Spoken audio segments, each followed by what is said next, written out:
በረከት ልመናው ረድኤቱ ከእኛ ጋር ይሁን ለዘላለሙ አሜን። የመላእክት አለቃ የቅዱስ ሚካኤል ተአምር ይህ ነው።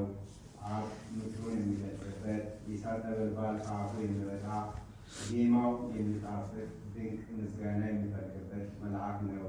ልመናው አማላጅነቱ በጨለማ ከሚሄድ ነገር ከቀትር ጋኔን በስውር ከሚመጣ ከሰይጣን ተንኮል ሁላችንም ያድነን ለዘላለሙ አሜን። አንድ ሀገር አንዲት ሴት እንደነበረች ተነገረ። ይቺ ሴት የከበረች ከፍ ከፍ ያለች እጅግ የበለጸገች ብዙ ገንዘብ የነበራት ሴት ነበረች። የመላእክት አለቃ ቅዱስ ሚካኤልን ትወድ በየወሩም በፍጹም ደስታና ትጋት የበዓሉን መታሰቢያ ታደርግ ነበር። ድሆች ለጾም አዳሪዎች በጎ ታደርግ ነበር። የተራቡትን ታበላ ነበር።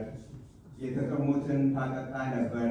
የታረዙትንም ታለብስ ነበር። ሐዘንተኞችንም ታረጋጋ ነበር።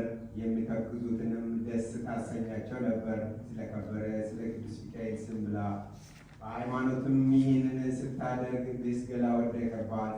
ይህ ደዌ ክፉና አስጨናቂ ነበር። ሰውነቷ ሁሉ አበጠ፣ ተነፋ፣ መንቀሳቀስም ተሳናት።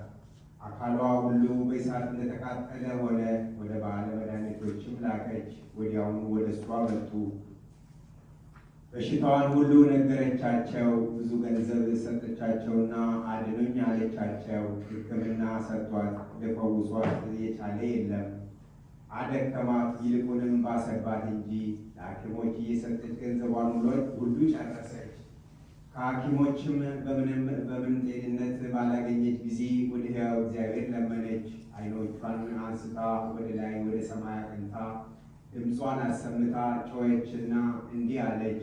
የይቅርታና የቸርነት መልአክ ጌታዬ፣ የመላእክት አለቃ ቅዱስ ሚካኤል ሆይ ከዚህ አስጨናቂ ደዌ እንድትፈውሰኝ እለምንሃለሁ። እኔ ለቤተ ክርስቲያኔ 12 ወቄት ወርቅ እሰጣለሁ። መታሰቢያንም በየወሩ አደርጋለሁ። ከዚህ በኋላ ዘመዶቿንና ቤተሰቦቿን ወደ እግዚአብሔር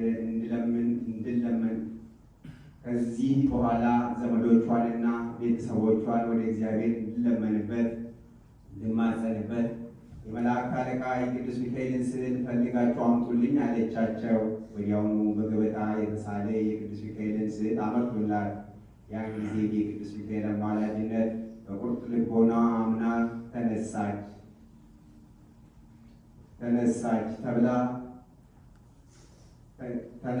ተቀብላ አቅፋ ተሳለመችው። እየሰገደችም እንዲህ እያለች የመላእክት አለቃ ቅዱስ ሚካኤል ሆይ እርዳኝ፣ ከዚህ አስጨናቂ ደዌ ፈጥነህ አድነኝ። ዓለሙን ሁሉ ፈጥሮ በሚገዛ እግዚአብሔር ፊት የምትቆም ስለ ሰው ወገን ሁሉ የምትለምን የምትማልድ አንተ ነህና ለባሪያ ኃጢአትንም እግዚአብሔር እንዲምረኝ ይቅር እንድለኝ የሚያስጨንቀኝ ከዚህ ደዌ እንዲፈውሰኝ ለምንልኝ፣ አሳስብልኝ። የመላእክት አለቃ ቅዱስ ሚካኤል ሆይ እኔን አንተን ተስፋ አድርጌያለሁና በጸሎትም ታምኛለሁና ከዚህ ደዌ ሕማም ብትፈውሰኝ፣ ጤነኛ ብታደርገኝ፣ በልመና በአማላጅነት ብርታት የፈጣሪ የይቅርታውና የቸርነቱ ነጠብጣብ ብደርሰኝና እና ቢሆን እኔ ባሪያ መታሰቢያህን ከማድረግ አላቋረጥም። በብዙ እንባ በመራራ ለቅሶ በመሰቅሰቅ ይህን አለች። ከዚህ በኋላ ወደ ቤቷ አገባችውና በመልካም ቦታ አስቀመጠችው። በፊቱ መብራት አበራች።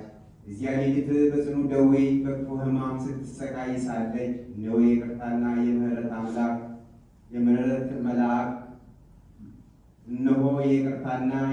መልአክ የመላእክት አለቃ ቅዱስ ሚካኤል በሌሊት ራእይ ተገለጸላት። ወደ ቤቷም ገብቶ ከራስጌዋ ቆሞ ብርሃኑን በቤቷ ሞላ። እንደ ቀንም ሆነ። ጎኗንም መታ አደረጋት።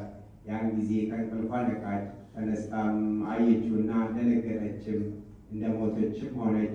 ራእይ ከዛ አስቀድሞ አልተገለጠላትም ነበርና እጁንም ዘርግቶ ቀሰቀሳት፣ ፍርሃትንም አራቀላት። እንዲህ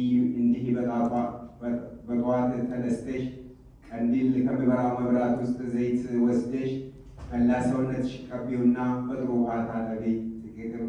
ጥቂትም በውሃው ውስጥ ጨምረሽ ጠጪ።